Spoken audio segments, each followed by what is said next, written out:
most churches that have great ministries, it's great systems and great processes. And so that's the thing that people miss is they look at the model, they take the model, but miss the systems and processes. Youth pastors are closed hand to that help and believe they have to do it all themselves, whether they be bivocational or they be full-time in ministry.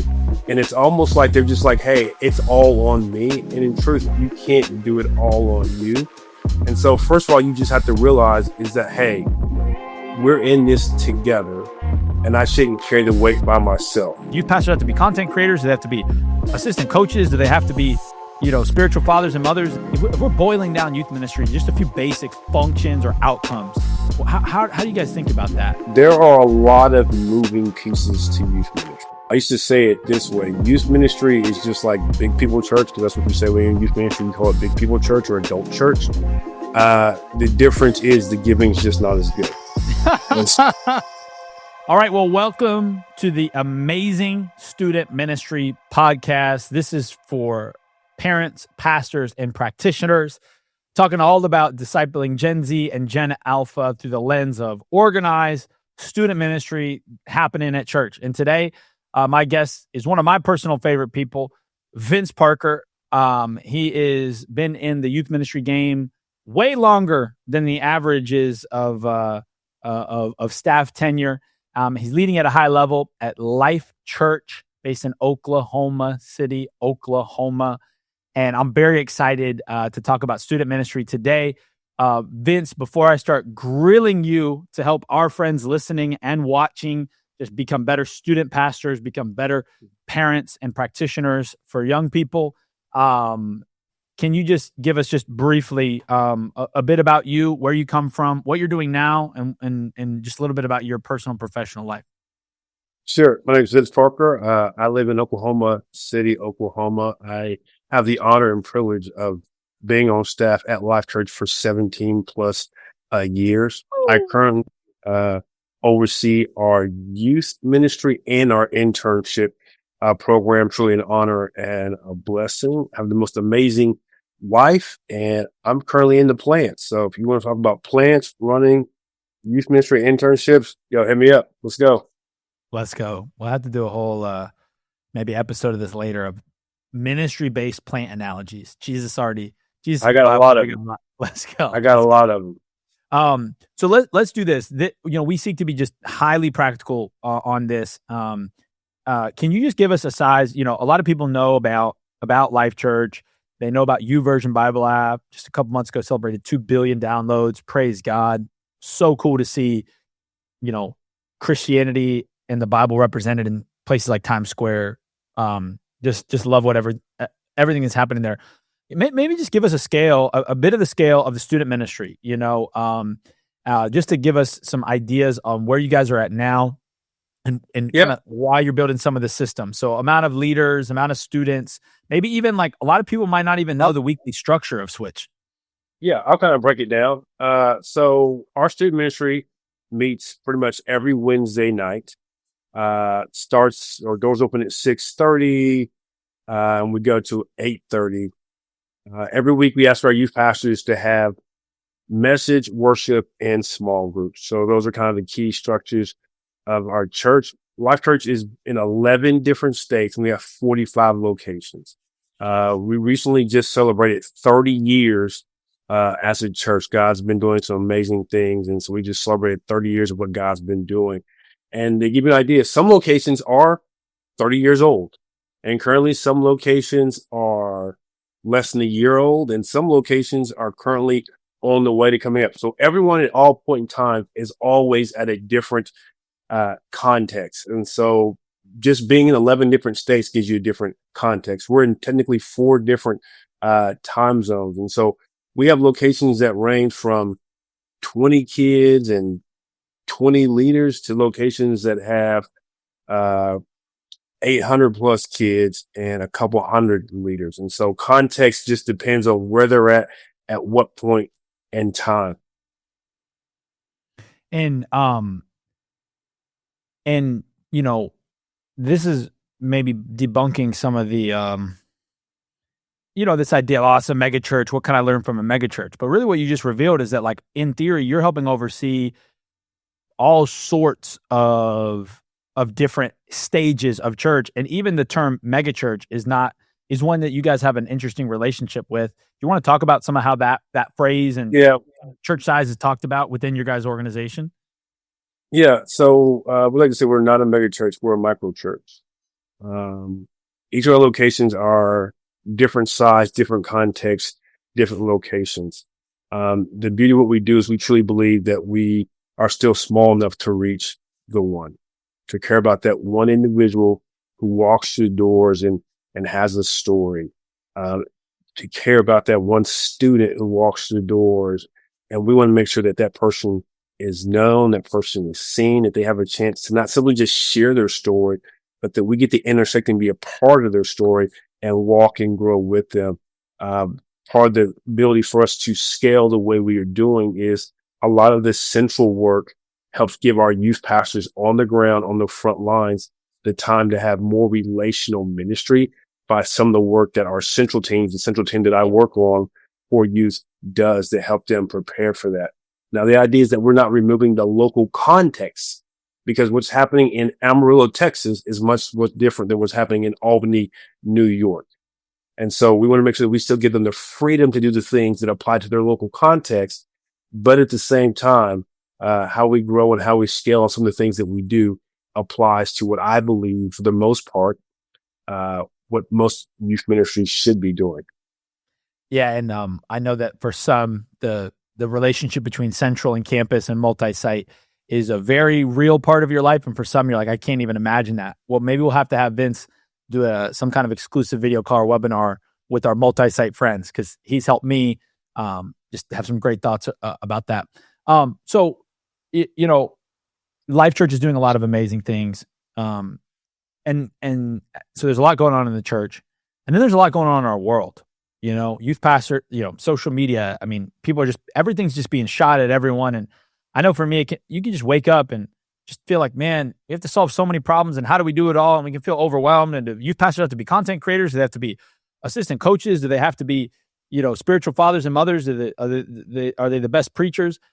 How do you guys simplify? I think that's something that you guys are really good at, just going like, man, like if we're boiling down youth ministry, just a few basic functions or outcomes, how do you guys think about that, kind of across the board, and specifically about student ministry? Yeah, I think first you have to be honest. There are a lot of moving pieces to youth ministry. There just are. I used to say it this way: youth ministry is just like big people church, because that's what we say when in youth ministry. We call it big people church or adult church. The difference is the giving is just not as good. But all is the same moving pieces. So, for instance, let's just say that your church has a lead pastor, a worship pastor, a kids pastor, a youth pastor, a small group pastor. Well, the advantage is on the big people side church, you have a few extra people to kind of help carry that load. And in youth ministry, you kind of carry a lot of that load yourself. But what you have to be honest about is that God has sent people to your church to help you do that. And what I've discovered is most youth pastors are closed hand to that help and believe they have to do it all themselves, whether they be bivocational or they be full-time in ministry. And it's almost like they're just like, hey, it's all on me. And in truth, you can't do it all on you. And so first of all, you just have to realize is that, hey, we're in this together, and I shouldn't carry the weight by myself, especially in the day and age when there's so many tools and so many resources to help youth pastors out, like Amazing Student Ministries is providing. Now, one of the ways that you do this is this. You got to kind of have to break it down. What are the pieces? Well, one of the things you do is you have to most youth ministries put on some type of service. Yep. Now, that could be worship, small group, message. That could just be small group and message. That could just be small group. But either way, that's a gathering of people. So you have to be honest. Who's in charge of the gathering of people, and to what context does that look like, and who's going to help that be better? I like to call that person an experienced person. Who's going to be in charge of the experience? Because what you need to understand is the experience is separate from where the discipleship part happens. And what I mean by that is I'm not saying there's no discipleship happening in the experience, but you have to understand there's a lot of moving pieces to an experience. There are people who have to do things behind the scenes, make sure things go logistically well, and then make sure that people feel welcome and things are well done. Can we pause there for 1 second? You can pause wherever you want. And both you and I have experience in this. I think this idea of an experience, part of how at different times we've tried to solve for that is just go, oh, well, we'll just make youth ministry small groups, or we'll do them in homes. And my experience, and what I'd love to hear your thought and how you guys have processed that, is when you do that, you just trade your problems. You just trade your logistics. There's like, if you don't do a service or an experience, well, then you better manage how to have host homes the right way, and then make that feel, it's almost like there's not a simple or easy way to do youth ministry. And maybe just on that, because maybe what people are like, we don't got to do all that, Vince. Like, talk about maybe some of the different ways you guys have done it. Even if you don't do all that, it's still an experience. So it doesn't matter if it's 5 kids in someone's living room where you're just answering a bunch of questions, or it's 50 kids that meet in a youth room, or it's 500 kids that meet in your main, where you have church at on the weekend.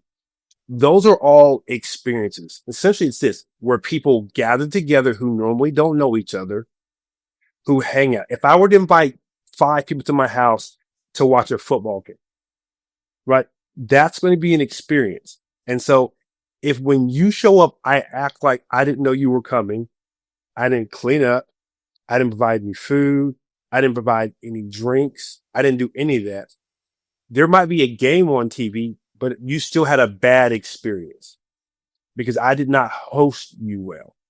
Right. So you have to host people well. And I think when you're just honest with them, you go, there is an experience aspect no matter what the size of the gathering is, right? You have to realize and acknowledge that, people are coming in, and practically speaking, how are we going to help that be a great experience? In other words, who's going to welcome them?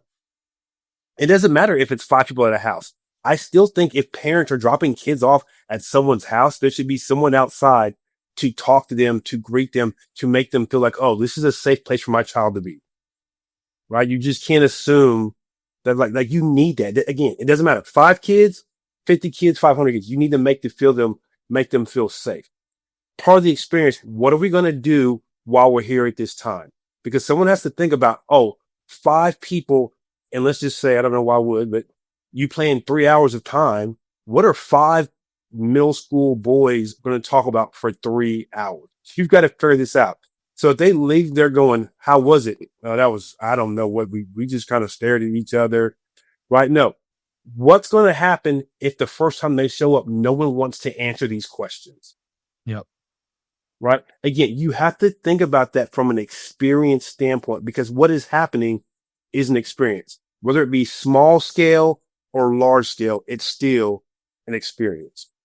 Why do you think that, a lot of churches have gone back to a more, for lack of a better term, traditional Wednesday night gathering? And how do you guys, you mentioned that you guys have 3 elements around that experience, around that gathering.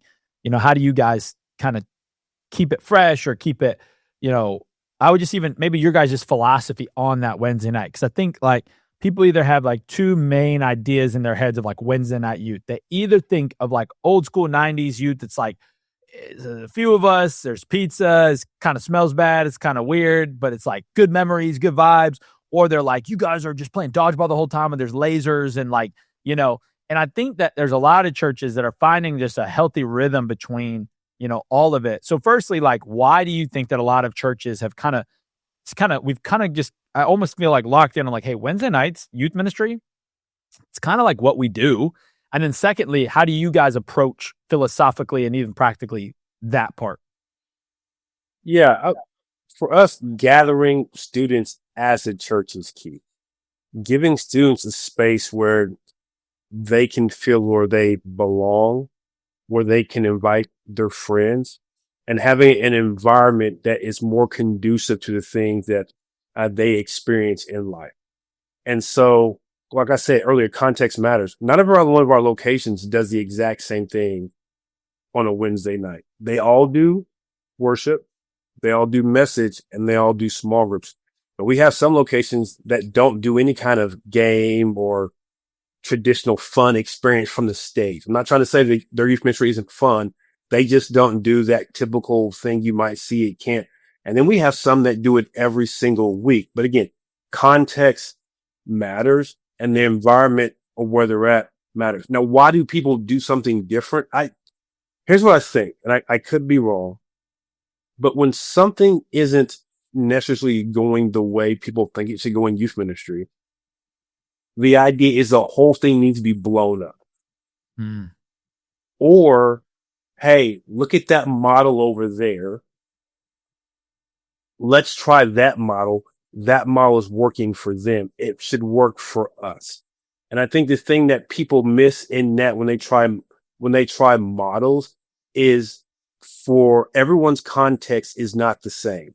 Everyone's resources are not the same. Everyone's context based on where people are located is not the same. I want you to think about it this way. You can have one neighborhood and split down the middle in this typical suburban neighborhood or inner city neighborhood. The young people will be completely different. The houses come out and look the same, but if they go to two different schools, I'm telling you, at one school, it's all about Crocs, and at another school, it's all about the New Balance. And you just have to realize and understand that that's in the same neighborhood difference. It's no difference than what you see with whether it be inner city gangs. What happens on one block is different than what happens 5 blocks away. We may feel like it's the same gang activity, but how those gangs conduct. And I know that's an extreme analogy there, but I want people to see and feel that what happens. And so when you look over and you're like, hey, what's working over there? And this is what I would say is you need to ask better questions about what's working. In other words, what's working for them is good systems and processes. Most churches that have great ministries outside of the work of what God's doing. So I'm not here because God's the one doing the work. It's great systems and great processes. And Yep. so that's the thing that people miss is they look at the model, they take the model, but miss the systems and processes. They miss the checking on people. They miss the span of care. They miss the fact that this church, this youth ministry treats everything they do like an experience. So there's someone who has complete focus and energy on the experience. There's someone who has complete energy and focus on the small groups. There's someone who has complete focus and energy on the leaders. There's someone who has complete energy and focus on the parents. And so that's not a multiple staff people. Like most of our locations, despite the size, only have one youth pastor, but we have volunteer leaders whose amazing responsibility is to focus on the leaders, is to focus on small groups, to keep eyes on those things all the time. Because typically what happens is you got, okay, let's say your typical youth ministry, you have the experience, you have small groups, you got leaders, you got parents, you got students. You start here and you fix this and you get it working really well. You know, hey, here we go. The experience knocked out. Then you go over here and you go, let's fix our relationship with parents. Let's get them more involved. And then you go to leaders. And then by the time you look back after doing those other 4 things, you go, what happened to the experience? How come it's not as running as smoothly as possible? It's because no one was keeping an eye on it. No one was thinking about it full time. No one was. And to me, that's part of the blocking and tackling is to bring the right people along because those people are already in your church. Mm-hmm. Those people are already there. Yeah. You got teachers, bankers, lawyers, people who've been on their job for 30 years. You got parents, you got grandparents who've raised 5 kids. You got moms, dads, you got all kinds of people in the ministry who want to help. You have to invite them to be a part of it. And one of the best ways to do that is to be like, write down a job description of what you need. Make it clear, make it legible. There's a couple things you can do that. One, hey, God, this job description I just created, you can pray over it. God, send me this person. Then when God sends you that person, you come across that person, you know what they look like because they match the job description of the thing that you need for your ministry. So in other words, if you're a youth pastor and you go, you know what I'm not good at? I'm not good at anything administrative. I need someone who can not only help us count the kids, I need someone who can put the kids into the system. I need someone who can create a follow-up opportunity for the kids when new kids come in. I need someone who can be like, hey, this kid hasn't been here in a month. Create follow. There's all kinds of systems. Put that down, write it down. Lord, send this person to me. I don't know what their name is, but God, I don't know what they look like, but I know right now in Jesus' name, you're preparing their heart to be a part of this. When I go and be like, hey, John, I've been listening to you and you're describing some of the things that match the need we have in the youth ministry to help us lead our students become fully devoted followers of Christ. Would you be willing to step into that? That ask feels much better than going, hey, you just want to randomly serve in youth ministry? Because I have a specific need. Even for your small group leaders where you might have multiple needs for small group leaders, still have a job description for multiple needs. So when you come across the right person, in other words, if my car needs to be fixed, I want a qualified mechanic, not simply a person who's willing to do the job.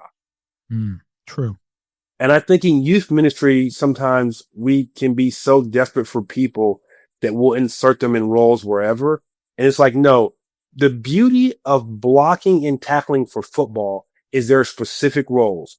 I know I'm supposed to block. I'm supposed to keep my quarterback safe. But if I'm on defense, guess what I know? I know I'm supposed to tackle. My role is very specific to what I'm supposed to do. And I think too many times in youth ministry, we look for flashy. We look for over the top, but we miss the simplicity of blocking and tackling, the simplicity of good systems, understanding the resources that have been provided and using those resources to produce an amazing, I'll use the word product, but to produce an amazing product so that students will be a part of it, love it, enjoy it, and you can lead them to become fully devoted followers of Christ or whatever the mission and vision of your church may be.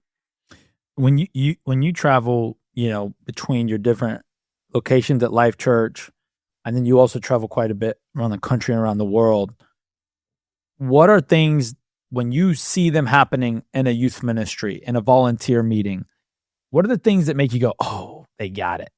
Because again, I think it's easy for us to be like, oh, look, it looks good, or whatever, the flashy, the cool, or I think a lot of times we're chasing image instead of substance. Oh, we got to have a youth ministry that looks like this, that feels like this, that sounds like this. And I think sometimes we're putting the cart before the horse. So what do you notice in student pastors and student ministries that you're like, yep, they got it. I like that. That's good. Yeah, I think it comes down to when I see something and I ask a question about it. So there's not a student ministry I haven't been to where I haven't seen kids get checked in on some level. And my next question is, what do you guys do with that information? How are you using that? And when I hear things like, oh man, we use it to do weekly follow-up, or our small group leaders take this information and we ask that they at least send some communication out to them once a week. We use it to make connections with our parents. We use it to, okay, man, that feels good. So you're making people feel needed, known, you're feeling the love of Christ. I feel like that's amazing. Hey, it's when I go in and I go to a leader huddle or a leader meeting, and it's not simply, hey, this is what you do tonight. But I feel like it's more like, hey, let me help you take a biblical next step. Let me help you grow closer to Christ so you can do the same thing for the students. Because sometimes a student ministry can ignore all the parts, which is parents, leaders, students, like that collectively as a whole, it all works together. And where it's only about the students, and people do not care about their leaders in terms of them as a person. If someone is a part of your ministry, they're a part of your responsibility to care for them in the same way. The needs may not be the same. In the same way, if you have kids, the needs of your new infant is not the same as the needs of your toddler. The needs of your toddler is not the same as the needs of your teenager. I have a daughter who's 23 now. What she needs in life is someone who lives on her own, has a job, takes care of herself, is not the same as it was when she was 3 or when she was 13 or even when she was 17. But I am still there for her. I still love her, and I still meet the appropriate level of needs. Far too often you see leaders or parents not get the needs met. So in other words, I've seen this before where parents aren't helped to be the disciplers in the lives of their kids. It's like youth pastors are like, no, that's my job. It's like, well, no, you see this kid at max 3 hours a week. maybe 4, but the parents are the primary discipler. So what are you doing to help set the parents up for success to be the primary discipler in the kid's life? Are you helping the parents grow in Christ? Oh, no, that's the lead pastor's job. It's like, well, no, it's everyone's role, everyone's job. Why? Because you come in connection with them. They have chosen to give you their email, their phone number, and now you can send communication that helps them grow. For instance, a few years ago, we kind of changed out how we send our email. We used to send an email out that said, hey, this happens on this date at this time, so you are aware as a parent. Now we send out emails to parents that go, hey, here's some next steps that some of our students are taking. What does this look like in your own life? Because our goal is to encourage them to be better followers of Christ, because we believe better followers of Christ do the things that Christ would have us to do. And as a parent, one of those things would be to disciple your own kid. And so we try to set them up for success where it's like, hey, here's how you can take a next step. Hey, here's a thing that you can do to grow in your walk and your faith. I'm not saying we're perfect at it, and then we put on a link in there that says, hey, if you want to know what's coming up in Switch, click this link right here. So the dates and times are still there, but we just go, if we're going to send an email out once a month to parents, let's make it one that brings them closer to Christ and not simply informs them of what happened in the ministry. Let's make it more about them than about what's happening here in the ministry. Yes, they still get that information, but again, just a simple tweak. Same email still goes out, but we just tweaked it a little bit. How do you guys, in the midst of trying to provide, care for the individual, how do you, what's your guys' relationship like with attendance? Because I think this can be a real, in my experience, I think the two extremes are people who are like, yeah, I got 15 kids and I'm going to take care of them well. I'm not going to be one of those big, dumb, hypey youth ministries, but maybe they're missing opportunities to reach students far from God. Or the other extreme, and again, I don't know that anyone's really like either of these. These are just kind of like the archetypes, for conversation, right? The other extreme is like, yeah, we got 500 kids, but I don't know if any of them actually know Jesus, and we don't really have a follow-up plan. But without some kind of attendance goal, I also feel like then you can maybe waffle. You can kind of, if attendance is too important, then maybe you get lost in the crowd or lost in hype. But if attendance isn't important enough, then maybe you also lose some of the edge of trying to reach people, or even a lot of churches I've found aren't even necessarily currently serving all the teenagers that come on Sunday. So you should have goals to say, if we have X amount of adults on Sunday and X amount have this many teenagers, well, why don't they like youth ministry? So how do you guys handle numerical goals like that? Like, how do you have a healthy relationship with that? Yeah. Well, it starts with this for us. We call it a plan of attack for our youth pastors. And every year we create a thing that helps them discover their plan of attack. And we say, we don't want you to start with a number. We want you to start with a prayer to God and what God would want to see done in your ministry. So for instance, I'll give you an example. One of the first years we did this a few years back, one of our youth pastors, we were talking about it. And he said, hey man, last year in the school, one of the schools that feed his youth ministry, there were like 5 suicides. He says, I want to see that school suicide free. I said, man, that's beautiful. That sounds like a prayer from God. And I said, okay, now tell me, what do you think it would take to make that happen? And he began to list off things that would make that happen. Once he did that, I said, okay, now what are the things that you need to put in place to make this happen? And after he did that, I said, okay, now what are other outcomes that would happen from that? So in other words, to be suicide free, he says every kid in that school needs to know that someone cares about them. I said, okay, great. How do you make that happen? He says, what could happen if every teacher in that school knew that someone cared about them? What if we could help relieve the pressure and the weight of every teacher? So it's not, I said, okay. I said, well, how do you do that? He says, well, we need to have a greater presence at that school, not simply just on football teams or in the staffing office, but what if we could open our buildings and feed those teachers, maybe at the beginning of the year, the middle of the year? So he came up with an idea like that. He's like, what if I brought donuts to just teachers? What if I made myself as a pastor available to say, hey, if you need something, let us know. We're here for you. In other words, what if we make them feel supported in their needs for what they need? And he says, okay. I said, that's good. I said, then what do you think had happened? He said, man, for some reason, I just believe like those teachers would tell kids in need about our church. Like I just feel they would. Matter of fact, not only that, but I think some of those teachers who don't go to church are looking for something, maybe not like day one, but maybe by the end of the school year, they would be like, man, you know who's always shown up? Man, Life.Church insert location name has always shown up for us. Maybe I should check that out. And then he would say, okay, so you mean like no matter what I do in this particular context, it's going to lead to like my attendance growing? I said, possibly if you're doing the right things, unless your goal is not to grow. But at the end of the day, I think doing the right things will always just lead to healthy things, and healthy things grow. I told you I love plants. I got lots of plants. When I do the right things for my plants, when I give them the right amount of light, when I give them the right amount of nutrition, when I give them water, they grow. Right? When I give them the right support, they grow really big. And it's the same thing in your ministry. Unless you say, I don't want it to grow. Right? I don't want it to be big. I like 5 kids because that's the mission God called me. God told me to mess with 5 kids. Okay, well, congratulations to you. But for the most part, if you're called to disciple 5 kids, that means they should be telling their friends about Jesus. And my question is, what do you do when they go to school or they go home, when they tell their friends and their sibling about Jesus? Do you say, hey, we're cut off at 5 kids? Because they should be doing that. And those new kids should be looking for a church home. Hey, because you should, in my opinion, attend church on a regular basis. Then where would those kids go? They would go to your church.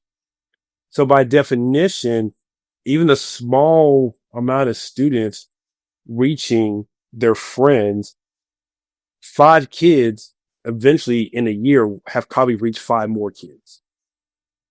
And then 10 kids eventually would reach 10 more kids, right? Again, I'm not saying in 1 week, but I'm saying in the time over 6 months, 9 months, a year, your ministry will grow because you're doing the things in the Bible has called us to do.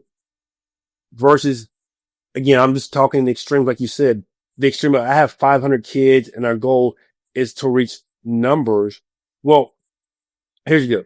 Are those kids hearing about the gospel of Jesus Christ every single week? They are. Are those kids who are hearing about the gospel of Jesus Christ every single week? My guess is they're asking questions. Hey, now that I know Jesus, what's next? Okay, I'm reading my Bible like you told me to. And like, I'm reading right here that we're supposed to like grow in this way. So then you have a responsibility to help students grow in their faith. So it simply shouldn't just be like, hey, we're just evangelistic or we're just discipleship. These are things that are biblically intertwined. And I don't get why you just pick and choose one aspect of God's word to be like, that's what I'll focus on. It's like, no, you can't, again, almost do one without the other. You can't disciple kids and expect not to grow.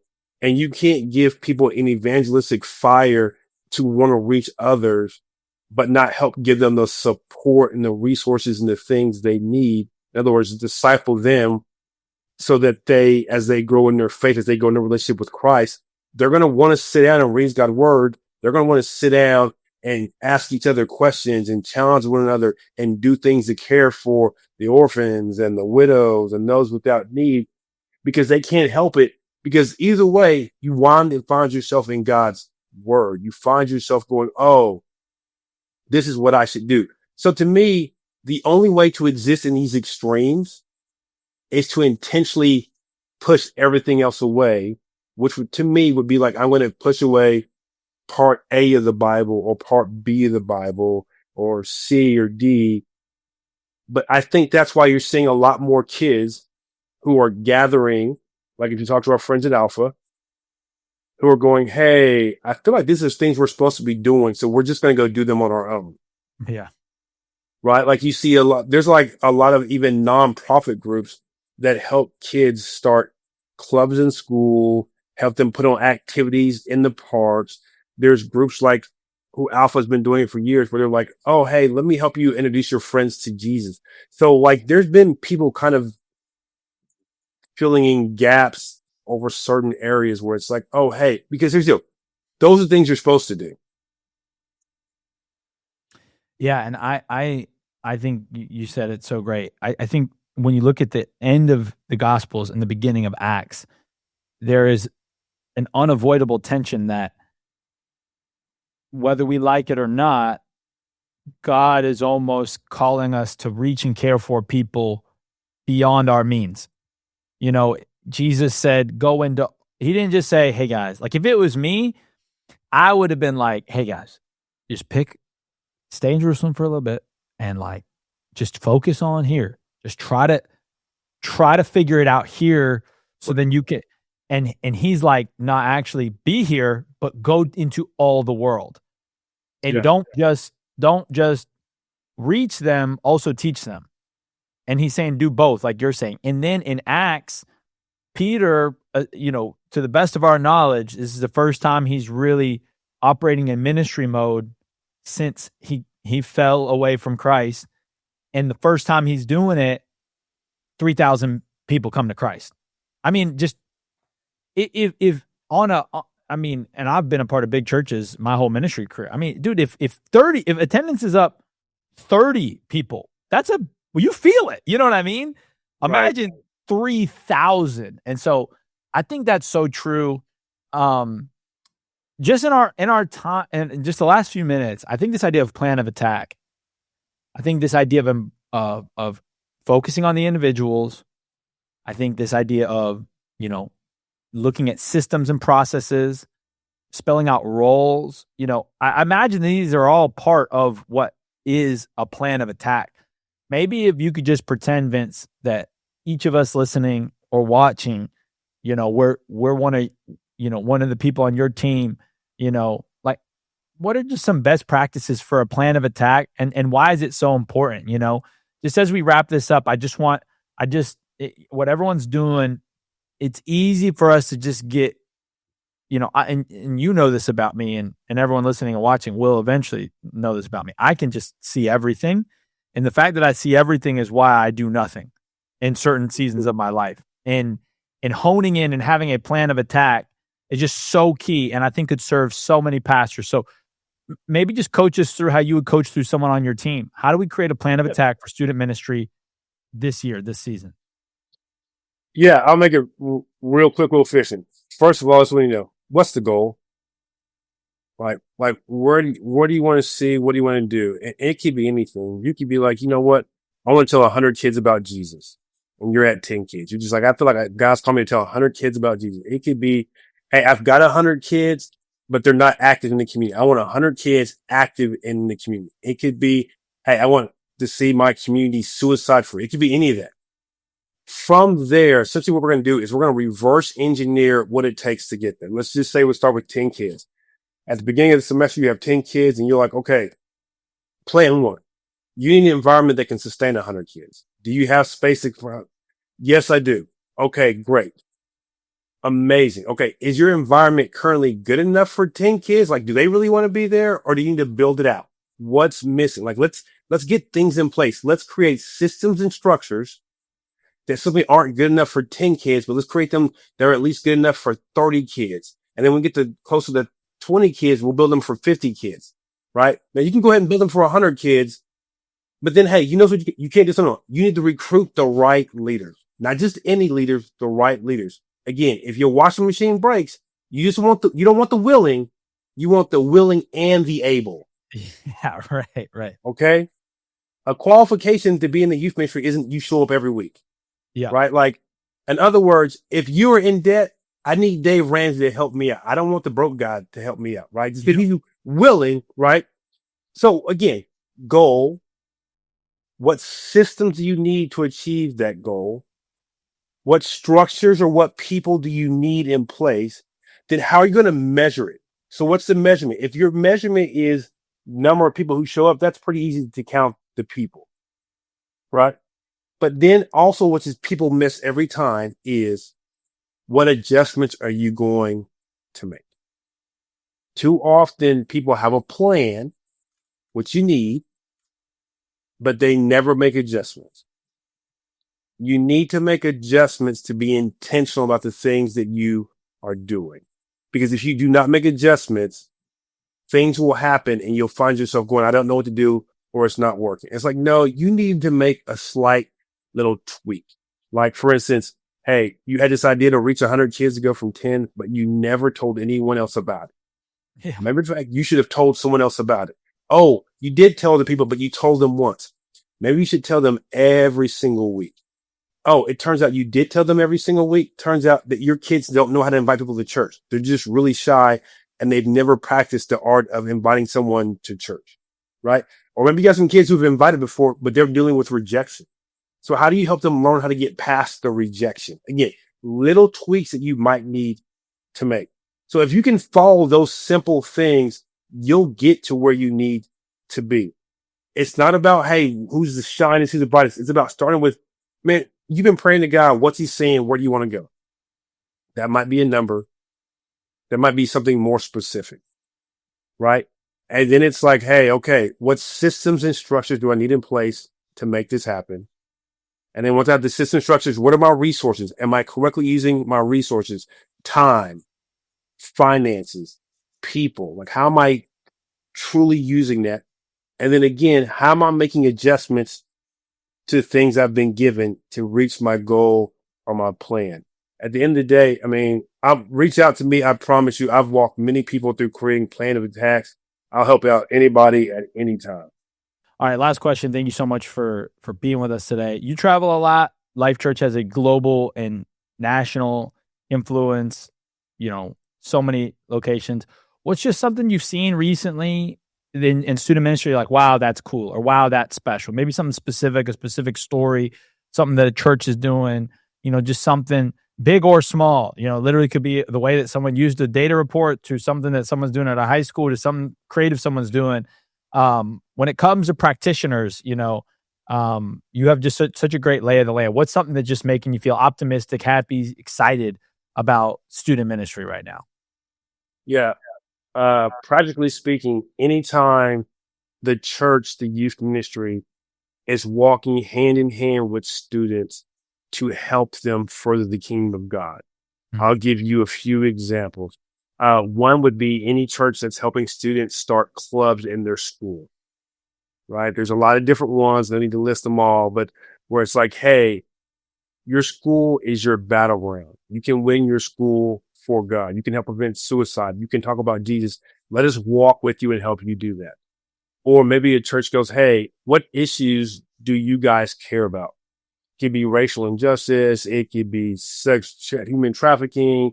It could be anything like that, where the church goes, okay, we can't solve for every issue, but you know what? We've picked one. And so we're going to try to do our best to end world hunger. What does that look like? And how will we do that? We know we've got prayer. Can we raise money? What's the part that we can do? But here's the deal.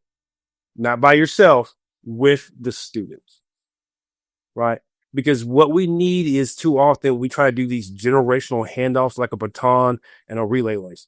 Like, okay, I'm going to run my part till I decide to stop running. And then when I decide to stop running, I'll give it to you. And then you run while I stop running. I believe as co-laborers in Christ, we are called to walk hand in hand, intergenerational together. In other words, you come alongside, not you sit there and you wait and you just simply listen.